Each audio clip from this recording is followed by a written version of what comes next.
Hello everyone, thanks for tuning in to today's second video. We're going to have a look at weather for next week's 10 days. For today's second video, day 10 will take us to the 2nd of February. And we'll be able to extend out beyond that with the GFS and ECM ensembles. They run to around a couple of weeks. We'll have a look at CFS B2 at the end of the video for the next 4 weeks. Gets us into the second half of February. I shall get on that for you in a moment. Just to say about the first video today was the 6 AM upload. Can be live streaming at 8 PM this evening. We're going to live stream ensembles watch. So we're going through all members of the GFS ensembles to see what they're showing for the next couple of weeks or so.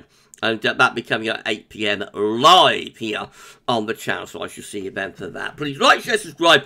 Excuse me, on video. Thank you so much, everybody, for doing that.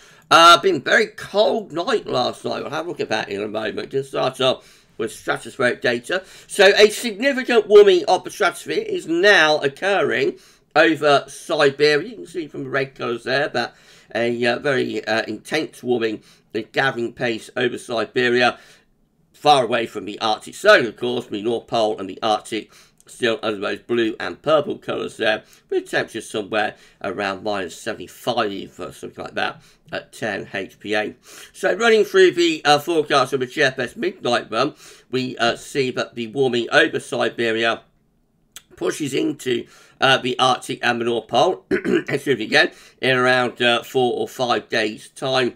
Modified, of course, but nevertheless still lifting the temperature up to around -35, -30, something like that, and displacing the polar vortex out of the pole and down into the North Atlantic and into northern parts of Europe. A second warming then begins to gather pace over Siberia by the end of January. See red colours returning to Siberia.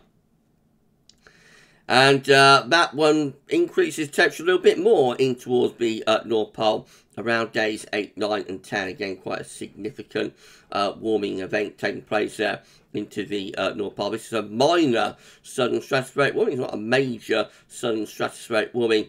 And it will not be enough, if the forecast is correct, it will not be enough to reverse our winds. So that does look quite intense to me. Like, get the temperature up to -4 at 10 HPA right over the North Pole like that. Looks like a very significant warming to me. So I'm unsure why the zone of wind is not reversing with this. But the forecast, is that the zone of wind will not reverse. So therefore, it will not be a major southern stratospheric warming. The blue colours, the stratospheric polar vortex, eventually finishing up going back towards the pole again. So not a knockout blow for the stratospheric polar vortex there. This is how the GFS 6 run is looking. Again, we see that very significant warming now commencing over Siberia. And we run on into the next few days, and we see the second warming gathering pace there in around a week's time at the very end of January, heading on into early February. Again, that warming penetrates into the North Pole. We have got a displacement event of the polar vortex out into the North Atlantic, out into northern parts of Europe, but not reversing. So it means not splitting either the polar vortex. However, the polar vortex is really getting a hammering here. It really is being given a battering at its roots in the stratosphere. And that's how we finish up. So the polar vortex does look very, very weak and shrunken, when you think where we're starting at the moment. That's how the polar vortex looks at the moment. That's how it finishes up with that GFS 6 run looking shrunken. However, zone winds aren't reversing. We aren't getting a split of the PV here. So this is a minor warming of the stratosphere that's being predicted. And excuse me, what the effects are, we'll have to wait and see. This could bring very cold weather to northern parts of America, but perhaps not as much of an effect though for northern parts of Europe. We should wait and see. This is the GFS ensemble forecast from Weather is Cool for the strength of zone winds. So zone winds are going to weaken a lot from the strong level they're at the moment. We're going to see the zone wind weakening quite significantly by the time we get to around a week or so away better re-strengthening with a lot of those ensemble members of the zonal winds into the early part of February, and that is because we're just getting a displacement event rather than a split. We're not getting a reversal of zonal winds. If we was getting a reversal of zonal winds, then we would see that the green lines here drop down beneath this 0 line, and you know, it will stay there for a little while and then gradually come back up, but in a much weakened type state. So the reason we see that the zonal wind is sort of bouncing back there for the early part of February is because this is not it's not a major southern stratospheric warming with the full-on reversal of zonal winds and whatnot. Anyway, we shall keep monitoring, and we shall bring you update with all of the latest stratospheric developments, of course. Now, with or without a southern stratospheric warming, or a major southern stratospheric warming, we're having plenty of cold weather this winter. We had the first couple of weeks of December that were freezing cold, and we are in another very impressively cold spell, or have been over the past week. So the Met Office tweeted out this morning. Heathrow just recorded its coldest night since December 2010 and coldest January night at minus 9.1 Celsius in 1987. They got down from minus 8.4 last night at Heathrow, which, as the Met is saying, is the coldest night since December 2010. Temperature, remember, and the coldest January night since 1987. So very impressively cold, with or without a southern stratospheric warming. And, you know, we did say our winter forecast that there will be some potential for some pretty cold weather coming up this winter, and that has verified. Of course, we have had mild weather as well. We have had stretches and runs of milder conditions, particularly from Christmas to the middle of January. So it's been a funny old winter so far. We've still got February, well, still got the end of January, and we've got February to go. So we should wait and see how this comes out. But certainly there has been some impressively cold weather at times through this winter. Of course, this is bringing down the CT, so the central temperature is now sitting at minus 5.5, which is 1.7 degrees below above average. That's provisional, the 22nd of January to yesterday. So we have had a below average, colder than average December, milder than average January, although that is reducing quite a bit. I think it's going to come out a little bit milder than average against 61 to 99, but against a more modern average, probably won't be too far from the long-term modern average, to be honest. And it will leave us with all to play for in February, and February will decide which way this winter ends up, whether it's a milder or slightly cooler than average winter, or whether it comes out about average. February will be the decider, of course. These are the GFS upper air temperature and precipitation ensembles the next couple of weeks on Newcastle again today. So the red line is the 30-year upper air temperature average for Newcastle, starting off above average at the moment. The upper air temperature will be coming down for a little cold snap later on in the week, then rebounding a bit into the weekend. Colder intervals still showing up there through the opening days of February. So there could be another cold snap from the north, probably, in the opening days of February. And then on in towards the second week of the month, quite close to long-term averages. Precipitation-wise, it's going to be relatively dry, and then becoming more unsettled a little bit later on, especially as we come towards the end of the first week of February. Temperature anomalies from the 23rd to the 31st of January, going to be a little bit cold on average in the south, mild on average, but only slightly so further north, and precipitation anomalies from the 23rd to 31st of January are drier than normal. The latest info on that from earthnullschool.net shows that we're milder in the north now, with the southwesterly winds coming in from off the Atlantic, but in the south we're still drawing the air in from off the continent. So for the south and for the southeast and for the east, it remains colder than normal. This is our latest wind flow map from Earth. I don't know what I'm talking about. Let's have a look at the chart data. I don't know what I'm saying. What's wrong with me today? This is how the chart data is looking in terms of the UK Met Euro run. The Thursday, there's that little colder interval there with winds in from the north. I don't know what I'm doing. High pressure end reaching back in from off the Atlantic into Friday. Thursday, and then on into the weekend, we find high pressure into our southwest, low pressure northwest. This will bring milder air in from off the Atlantic over the weekend, although by the beginning of next week, possibly start to pull something a bit colder back in from the northwest as that area of low pressure moves its way towards Norway. Icon looks like that. Again, a little bit of a colder interval from the north there on Thursday for high pressure ridges in on Friday, heading on into the weekend. Lots of dry weather then. Early next week, a cold front brings some wet weather down across the country, and a little bit of a cooler interval there with winds in from the northwest this time next week. The GFS midnight run, again with a bit of a northerly there for Thursday into Friday, high pressure ridging through the country. That sits around the country next weekend, and then early part of next week, high pressure pulls out to our west around this colder northerly wind to dig in, and that could well bring snow showers if it comes off to northern and eastern areas.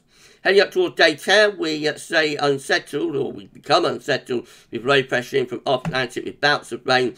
And in the extended range for GFS, midnight run may start to turn very unsettled. In fact, turns really stormy here around the 5th of February. Look at that, a big old storm coming in from off Atlantic. Not seeing that much of that this winter. That will bring a real battering to many parts of the country. It's a long way out, 303rd shower, so it probably won't verify, but a proper old battering there from the GFS midnight run through the first week of February. Cold as well with that, probably cold up snow in the north, so cold and stormy really with the GFS midnight run. Get to the 8th of February, still looking quite cold on the cold side of the jet stream there. Looks like that area of low pressure is about to run into quite cold air and possibly deliver a little bit of snow, but of course it's over 2 weeks away. And then the GFS 6Z, again that slight northerly on Thursday. But our high pressure brings a lot of fine weather over the course of the weekend.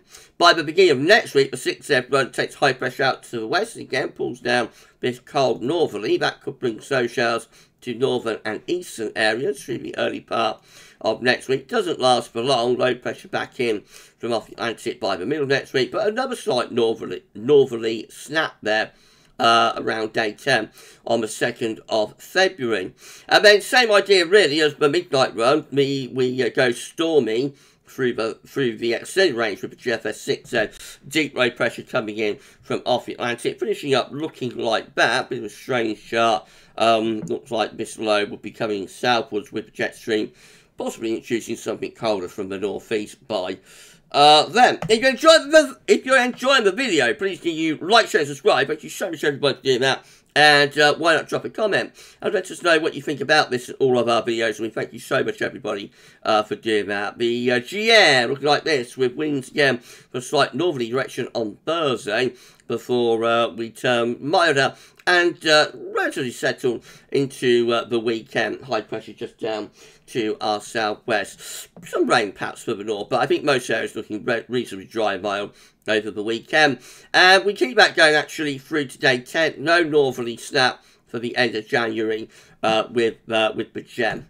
And then the ECM WF looks like this. Again, a bit of a northerly there for Thursday. High pressure enriching through the country through the end of the week into the weekend. And next week, turning a bit wet and windy perhaps on Monday, and introduce something a little bit colder from the northwest. And then we move on up toward day 10. We're increasingly cool there, winds in from the northwest for the 1st of February. 2nd of February, high pressure sits just to our southwest. We have got a high reaching to the north as well. And that's probably pulling in some quite cold air from the north there by day 10, 2nd of February. This is a precipitation forecast based on the ECM run from Tometeo.com. So we've got a cold front coming southwards later this week on Wednesday. That'll bring a little bit of patchy rain with it. That might turn heavy in the southeast corner for a while.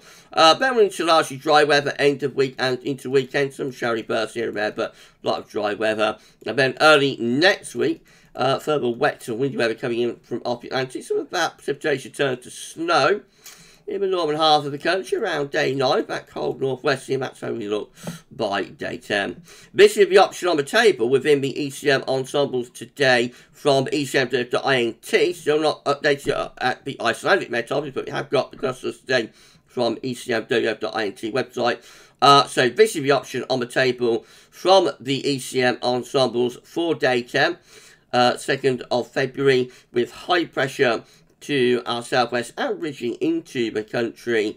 So going to be largely centered about tropical low pressure, bringing very cold weather probably into eastern parts of Europe. But we're not overly cold, but could be a little bit on the chilly side if winds are coming in from like a northwesterly direction, as we see on the GFS operational run. In 2 weeks' time, these are the options that we've got. Gets us to the 7th of February.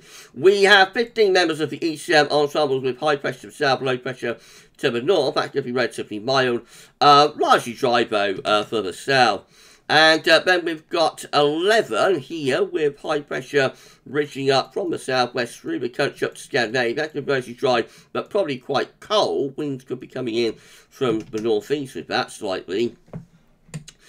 We've got 10 here with low pressure out to the northwest, high pressure to the southwest. That's going to be relatively mild, although the dip in projection within the 500 millibar flow is only just to our east, so we're not all that far away from being quite cold with that, actually. And then we've got 9 members of the ECM ensembles building up an area of high pressure over Scandinavia. That will bring the wind in from the east, so that's going to be potentially quite cold. And 6 with an onslaught, like the GFS operational runs are showing, with deep low pressure in from off Atlantic and giving us a real battering. So, you know, not that well supported for it to turn very unsettled through the first week of February with the ECM ensembles. Anyway, we'll see what the GFS ensembles are saying when we do our live stream tonight.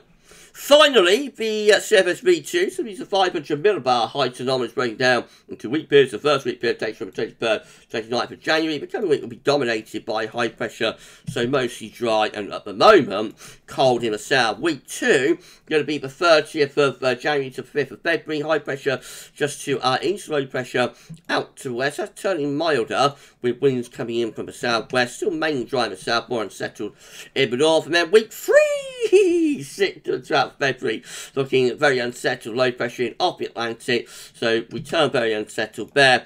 And then week 4 is the 13th to the 19th of February, low pressure to the north, and again winds coming in from off the Atlantic like that. Bit of a battering there with the CFS. And we're done. If you enjoyed the video, then please can you like, share, subscribe. Thank you so much everybody for doing that. And drop a comment, let us know what you think about this and all of our videos. Thank you so much, everybody, for doing that. Right, so just to tell you that we're going to be live streaming at 8 PM tonight, so I shall see you live then.